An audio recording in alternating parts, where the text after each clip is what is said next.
नमस्कार, आर्या न्यूज़ देख रहे हैं आप और मैं आपके साथ अलका सिंह। बुलेटिन में आपका बहुत बहुत स्वागत है। रुक करते हैं खबरों का। उत्तर प्रदेश के मुख्यमंत्री योगी आदित्यनाथ ने उत्तराखंड के केदारनाथ में पूजा अर्चना की। इस दौरान सीएम योगी आदित्यनाथ ने कहा कि बद्रीधाम और केदारनाथ के पवित्र तीर्थों का दर्शन करने का उन्हें अवसर प्राप्त हुआ। उन्हें बेहद आनंद की अनुभूति हुई। ये तीर्थ स्थान के साथ साथ राष्ट्रीय एकात्मता के भी आधार हैं।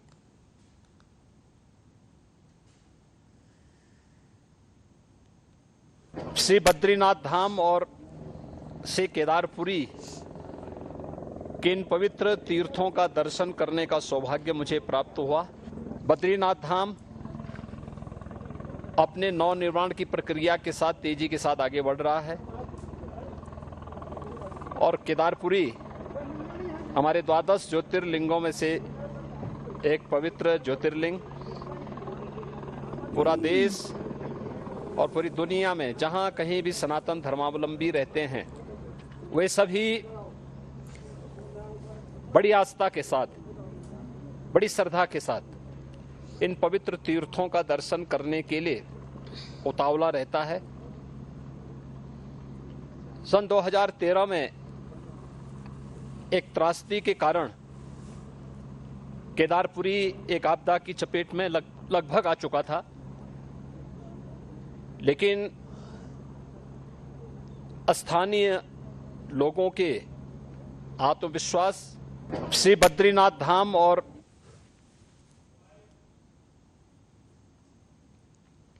मध्य प्रदेश विधानसभा चुनाव के लिए उम्मीदवारों को अंतिम रूप देने के लिए दिल्ली में कांग्रेस की केंद्रीय चुनाव समिति की बैठक के बाद कांग्रेस सांसद रणदीप सुरजेवाला ने कहा कि मध्य प्रदेश की राजनीतिक स्थिति पर चर्चा हुई। बीजेपी और शिवराज ने किस तरीके से मध्य प्रदेश को एक तरीके से बर्बाद किया और तबाही की राह पर लाकर खड़ा कर दिया।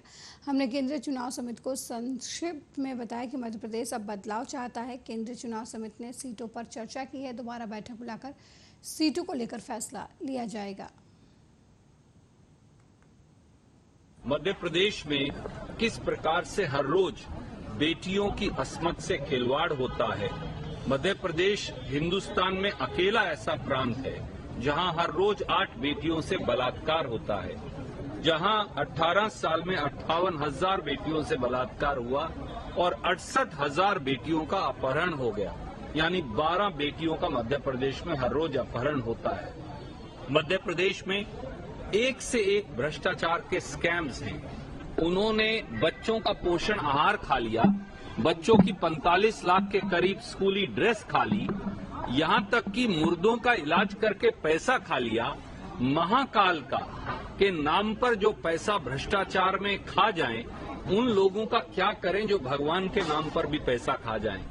इसलिए हमने ये ब्रीफ किया केंद्रीय चुनाव समिति को कि मध्य प्रदेश अब बदलाव चाहता है और बदलाव की कगार पर है, परिवर्तन की लहर बह रही है। इसीलिए घबराकर हमारे प्रधानमंत्री श्री नरेंद्र मोदी जी ने तो अब शिवराज जी के नाम और काम दोनों से किनारा कर लिया है। वो तो शिवराज सिंह चौहान का नाम लेने से भी कतराते हैं। 18 साल में एक भी ऐसी स्कीम नहीं जो प्रधानमंत्री वहां आए बता सके जो भाजपा ने लागू की हो। केवल और केवल मध्य प्रदेश में एक झांसाराम है, उनका नाम है शिवराज सिंह चौहान, और दूसरी उनकी झूठ की दुकान है जो भारतीय जनता पार्टी की है। इसके बाद केंद्रीय चुनाव समिति ने सीटों पर चर्चा की।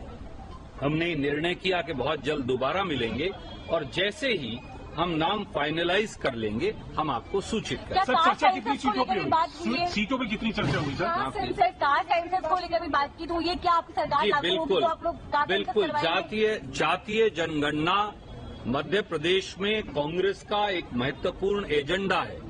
मध्य प्रदेश में हमारे ओबीसी भाई बहनों को न्याय मिले, SC ST समाज के भाई बहनों को न्याय मिले, ये कांग्रेस का प्राथमिक एजेंडा है।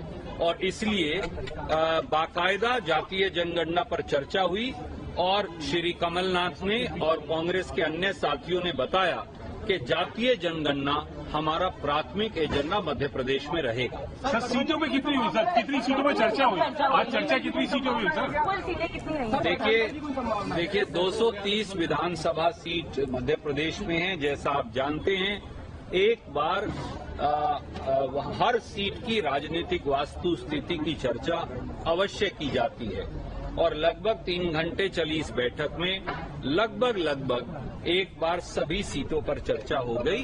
अगली मीटिंग बहुत जल्द होगी और फिर हम धीरे धीरे नाम फाइनलाइज करना शुरू करें। सर, सूची की कब तक इंतजार, क्या उम्मीद है, कब तक आ सकती है? केंद्रीय चुनाव समिति और उसके अध्यक्ष माननीय खड़गे जी के अधिकार क्षेत्र में है कि वो पहली लिस्ट कब निकालेंगे।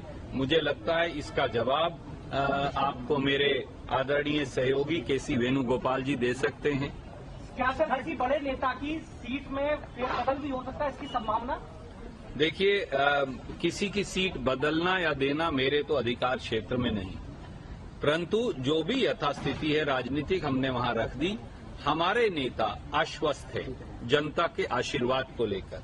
8.5 करोड़ मध्य प्रदेश के लोगों को जिस प्रकार से लूटा गया है, बेबस और लाचारी की कगार पर लाकर खड़ा कर दिया गया है, मुझे नहीं लगता कि कांग्रेस के नेताओं को कोई खतरा है। खतरा तो अब खुद शिवराज सिंह चौहान जी को भी है, इसीलिए वो आजकल अलग अलग बातें कहने लगे हैं और शायद वो अपनी सीट लड़ेंगे भी या नहीं, या मोदी जी उन्हें टिकट देंगे भी या नहीं, अब तो उनको उस पर भी शक है। मैं कल बुधनी जा रहा हूँ, जरूर वहाँ बात करके आपको बताऊंगा। कमलनाथ क्या सीएम फेस रहेंगे? कमलनाथ जी सीएम फेस रहेंगे? देखिए, कमलनाथ जी कांग्रेस पार्टी के अध्यक्ष हैं। जो भी प्रदेश कांग्रेस का अध्यक्ष होता है वो स्वाभाविक। मध्य प्रदेश विधानसभा चुनाव के लिए उम्मीदवारों को अंतिम रूप देने के लिए दिल्ली में कांग्रेस की केंद्रीय चुनाव समिति की बैठक के बाद मध्य प्रदेश के पूर्व सीएम और कांग्रेस प्रदेश अध्यक्ष कमलनाथ ने कहा कि हमने कई नामों पर चर्चा की है, फिलहाल कोई फैसला नहीं लिया गया है।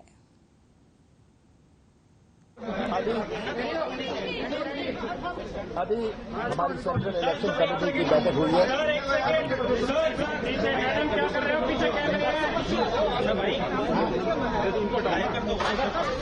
अभी हमारी सेंट्रल इलेक्शन कमेटी की बैठक हुई है।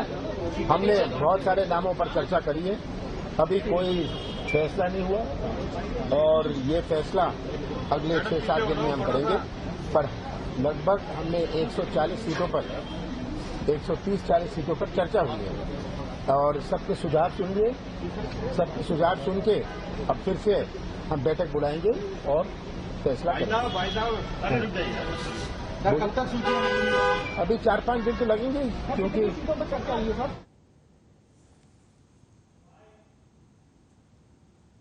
वहीं सांसद प्रियंका चतुर्वेदी ने संजय सिंह की गिरफ्तारी पर बयान दिया है। उन्होंने इस दौरान बीजेपी सरकार पर जमकर हमला किया। उन्होंने कहा कि संजय सिंह के घर पर जिस तरीके से बिना समन और छापेमारी और गिरफ्तारी की गई, एक राजनीतिक प्रतिशोध है। जनता उनके साथ खड़ी है। साथ ही उन्होंने कहा कि संजय सिंह ने जनता के मुद्दे उठाए, इसलिए सीबीआई और ईडी की तरफ से उनके ऊपर छापेमारी की गई।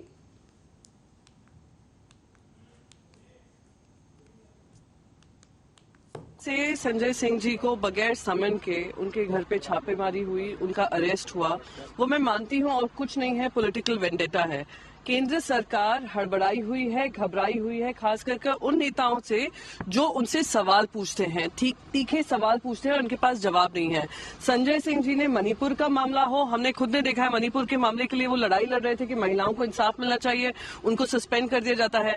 अदानी के भ्रष्टाचार के बारे में बात करते हैं तो उनको दबाने का काम किया जाता है। और ये कुछ नहीं है, कोई आरोप नहीं है, कोई सिद्ध आरोप नहीं है, ना सत्य है ना तथ्य इनके साथ है।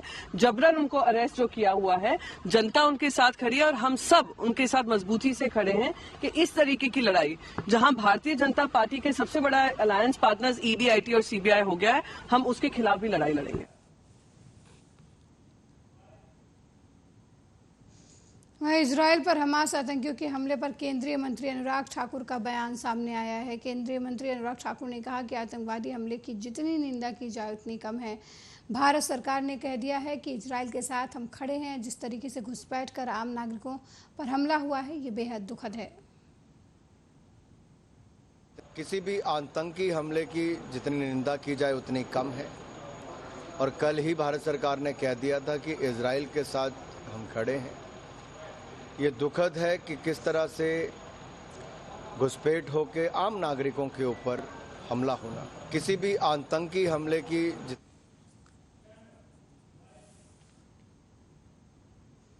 शनिवार को श्री महाकालेश्वर मंदिर प्रबंधन समिति की बैठक कलेक्टर के साथ संपन्न हुई। ये बैठक उज्जैन कलेक्टर और समिति के अध्यक्ष श्री कुमार पुरुषोत्तम की अध्यक्षता में संपन्न हुई, जिसमें उज्जैन महाकाल मंदिर में दर्शन करने आने वाले श्रद्धालुओं के गर्भगृह में दर्शन को लेकर चर्चा हुई। फिलहाल अभी कुछ महीनों से श्रद्धालुओं का गर्भगृह में जाने से रोक लगी हुई है और अब गर्भगृह में पुनः दर्शन के लिए जनता मांग कर रही है। देखिए, गर्भगृह में रोक लगाने का कोई आशय नहीं है, पर दिक्कत ये है कि व्यवस्था कैसे बनेगी। इतनी भीड़ में जब भी आप गर्भगृह में प्रवेश देते हैं तो गर्भगृह में 1 घंटे में अधिकतम 200 लोग दर्शन कर सकते हैं। अगर मान लो 10 घंटे आप प्रवेश दो तो 2000 लोग दर्शन कर सकते हैं। 2 लाख लोग से ज़्यादा आते हैं। बाकी 1,98,000 लोग दर्शन कहाँ से करेंगे जब गर्भ सामने से दिखना बंद हो जाता है। चुनौती ये नहीं है कि गर्भगृह दर्शन कराना है नहीं कराना है। चुनौती ये कि 2 लाख लोगों को कैसे एडजस्ट कर पाएंगे। हम 2000 लोगों की सुविधा के लिए 1,98,000 लोगों को मना नहीं कर सकते। तो या तो कुछ सीमित प्रवेश इसी पर विचार होगा, देखिए क्या नहीं। और कुछ बड़ा निर्णय कुछ हुआ बाकी तो सामान्य प्रक्रिया है। एक वो भी था सर, जो महाकाल के जो भस्मारती थी उसको लेकर वो तो निर्णय हो चुका है, पहले ही हो चुका है। जो वहीं हापुड़ में अभी कुछ दिन पहले ही उत्तर प्रदेश के देवरिया जिले में एक ही ब्राह्मण परिवार के लोगों को नरसंहार कर मौत की घाट उतार दिया गया था, जिससे उत्तर प्रदेश के ब्राह्मणों में नाराजगी थमने का नाम नहीं ले रही। ब्राह्मण परिवार के कत्लेआम से नाराज उत्तर प्रदेश में जगह जगह ब्राह्मणों का रोष देखने को मिल रहा है। इसी कड़ी में शनिवार को वर्ल्ड ब्राह्मण फेडरेशन यूपी के प्रदेश महामंत्री पंडित गोपाल शर्मा ने संगठन के अधिकारियों के साथ अपना रोष दिखाते उत्तर प्रदेश के राज्यपाल लखनऊ को संबोधित ज्ञापन उप जिलाधिकारी सदर हापुड़ को दिया, जिसमें नरसंहार से संबंधित अपराधियों को फांसी की सजा देने की मांग की गई है।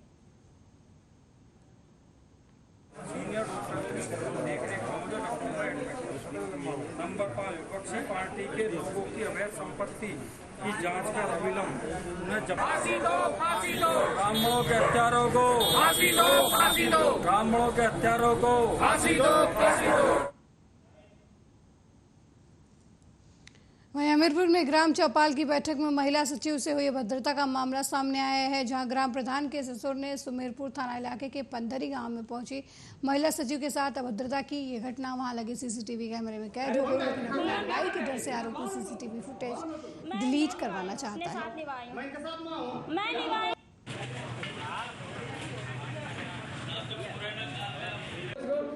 फोन क्यों फोड़े? लीजिए मेरा भी फोड़िए।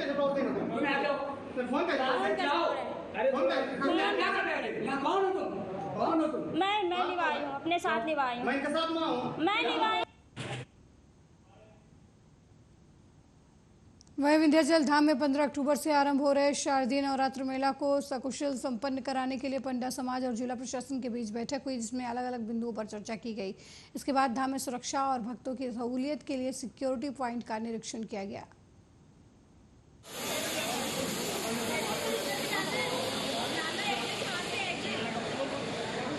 जैसा कि सभी लोग जानते हैं, जो आगामी शारदीय नवरात्र है वो 15 अक्टूबर से प्रारंभ हो रहा है और मां विंध्यवासिनी धाम पर दर्शनार्थियों की अच्छी खासी तादाद आती है।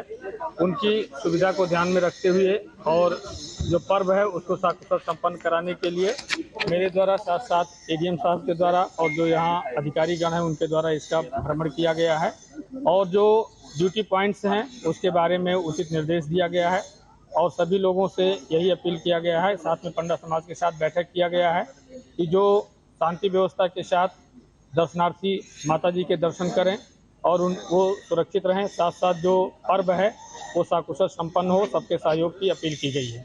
किस तरीके से सुरक्षा व्यवस्था रहेगी, क्योंकि आप मंदिर पर भी निरीक्षण भी करते काफी लोग हैं। जो सुरक्षा व्यवस्था के हिसाब से पूरा जो मेला क्षेत्र है उसको 10 जोन और 21 सेक्टर में डिवाइड किया गया है। उसमें सीओज की और उसके साथ साथ इंस्पेक्टर की और 2 सुपर जोन बना करके एडिशनल साहिबान की ड्यूटी लगाई जा रही है। पर्याप्त संख्या में जो पुलिस फोर्स है उसको तैनात की जाएगी। इसके साथ साथ जो शरारती तत्व हैं उन पर निगरानी रखने के लिए ड्रोन और उसके साथ साथ सादे वर्दी में भी ड्यूटी लगाई जाए।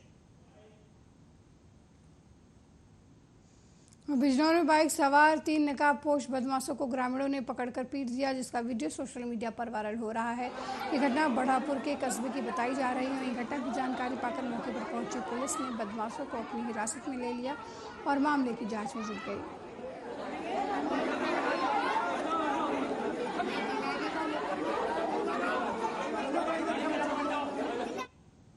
अगली खबर मिर्जापुर से है, जहां हलिया थाना क्षेत्र के भटवारी गांव की बस्ती में रविवार सुबह 5 बजे के करीब 8 फीट लंबा मगरमच्छ देखने को मिला। ग्रामीणों में इससे दहशत का माहौल हो गया। वहीं सूचना पर पहुंचे वन कर्मियों ने ग्रामीणों के सहयोग से कड़ी मशक्कत के बाद मगरमच्छ को पकड़कर सुरक्षित स्थिति में मेजा दादरी बांध के गहरे जलाशय में छोड़ दिया।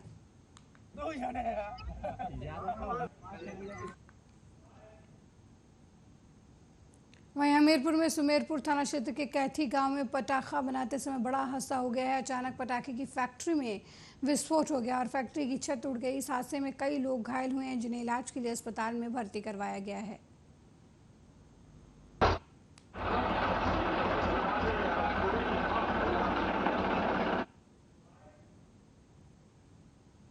मध्य प्रदेश के मुख्यमंत्री शिवराज सिंह चौहान ने नवगठित जिला पांढुर्ना के लाडली बहनों और नागरिकों को बधाई देते हुए कहा कि सबकी दिली इच्छा थी कि पांढुर्ना जिला बने, इसलिए 45 दिन पहले जामसावली में हनुमान लोक के भूमि पूजन के दौरान पांढुर्ना को जिला बनाने का वादा किया था। मैंने जो वादा किया वो निभाया। हम इसी धरती में पैदा हुए हैं, जो कहते हैं वो करते हैं। मुख्यमंत्री चौहान ने कहा कि कृषि उपज मंडी पांढुर्ना के परिसर में नवगठित पांढुर्ना जिले के कलेक्टर कार्यालय का शुभारंभ करने के दौरान जनसभा में लोगों को बधाई दी। भवन बनाया जाएगा, उसके लिए भी पैसा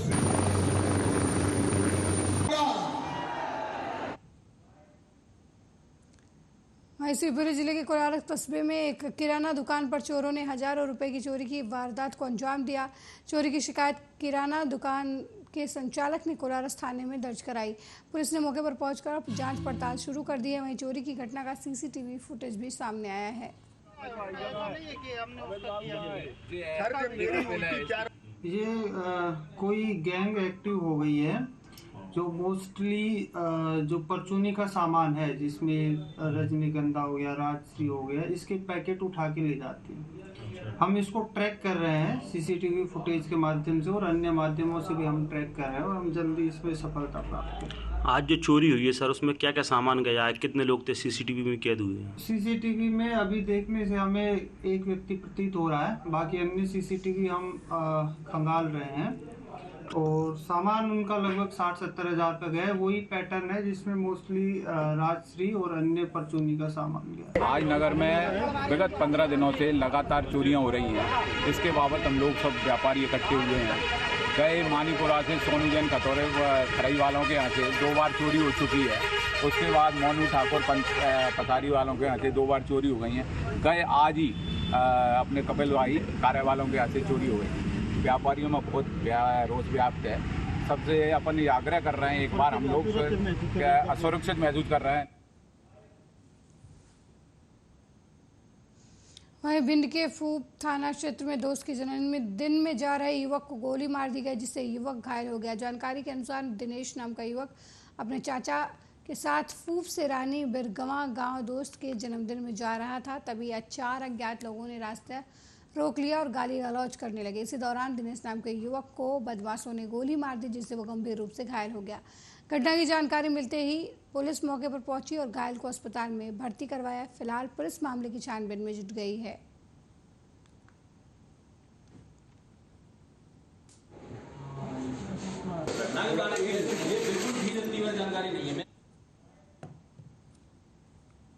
वहीं चंदेरी महोत्सव में चल रहे लाइट एंड साउंड शो में ऐतिहासिक तत्वों के साथ छेड़छाड़ कर दिखाने के मामले में आपत्ति जताई गई है। आपको बता दें कि राजवंश के राजा उनके बलिदान को अपशब्दों से आका गया है।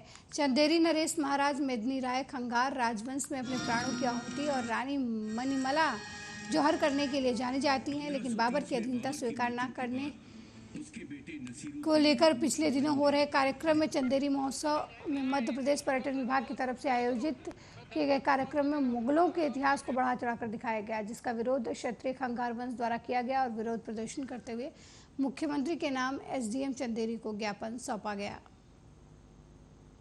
प्रदर्शन करेंगे और हमारी समाज में मतलब सभी समाज के लिए गलत दिखाया जा रहा है।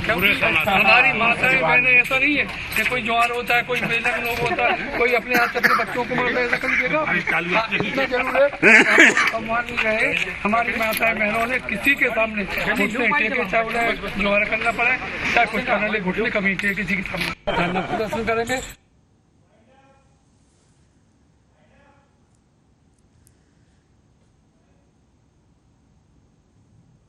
मेरे साथ इस बुलेटिन में फिलहाल इतना ही। देश दुनिया की तमाम खबरों को देखने के लिए देखते रहिए आर्या न्यूज़। नमस्कार।